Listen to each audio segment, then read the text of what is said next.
Welcome to Hot Boxing Talk, South Africa's very own online boxing talk show.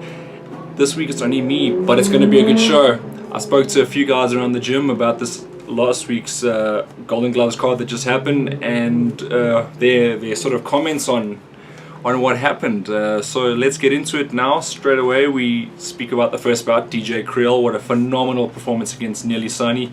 A performance that's a real big step up from his last fights, and he put on a show for the fans. He really didn't get hit cleanly. He looks so crisp, and that's probably the best DJ Creole that has been on display in his career so far.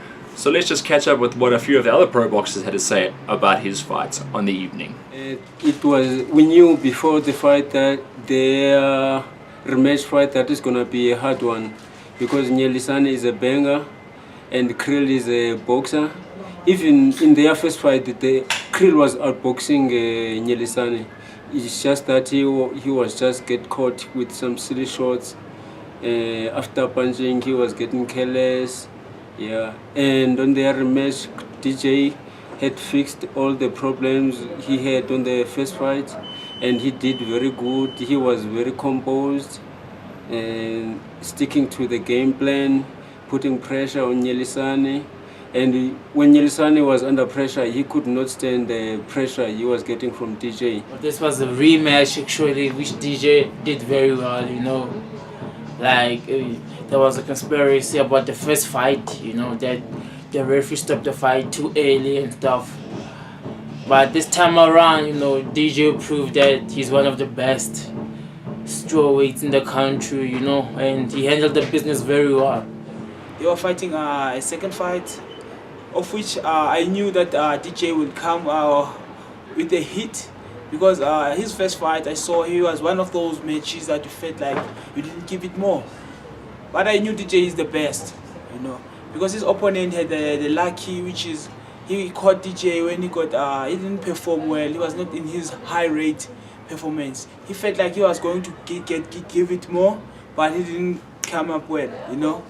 But DJ in his second fight with this guy Ngebinyana, I saw even his preparation for this fight. It was all about the power.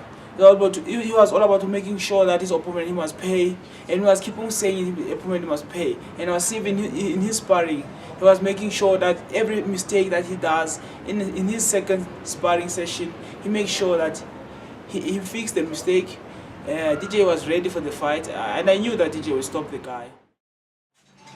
So now we go to bout number 2 of the evening, where we had two debutants on display in a 4-round clash. It got stopped by TKO in the 3rd round, and Nathan Hammond won the fight. He started off a little bit slowly, got caught with a few unnecessary punches, but came back really well and finished well.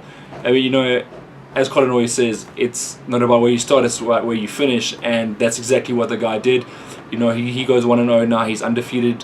So let's see where he goes in his career. And yeah, look, when you're undefeated, people want to know about you. So as long as he's undefeated, he should stay relevant. He's trained by the legendary Harold Fulbrecht, who's going to work with him. So yeah, let's see what the future holds for Nathan Hammond.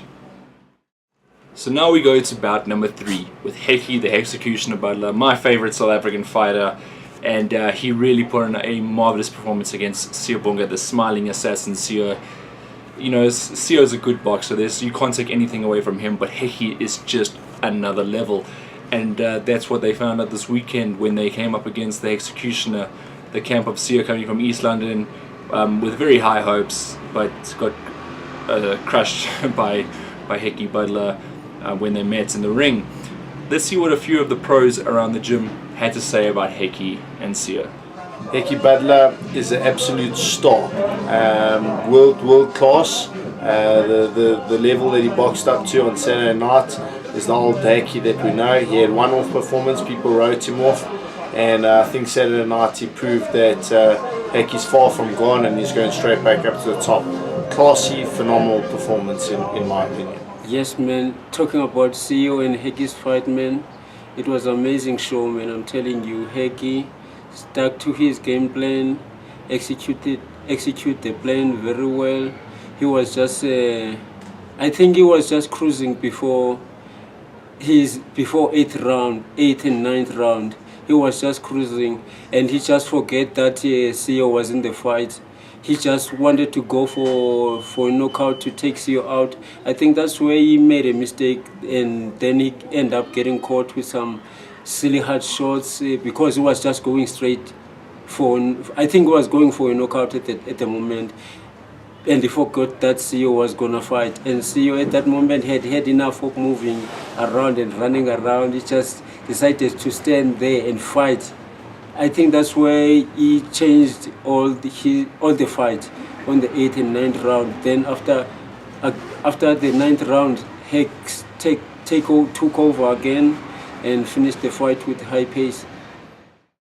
We got about 4 of the evening with Chris van Heerden against Saki Shikakutu. I hope I pronounced that right. But anyway, it was a fight for the WBA Pan-African title, and we went all 12 rounds. Chris van Heerden winning on a unanimous points decision.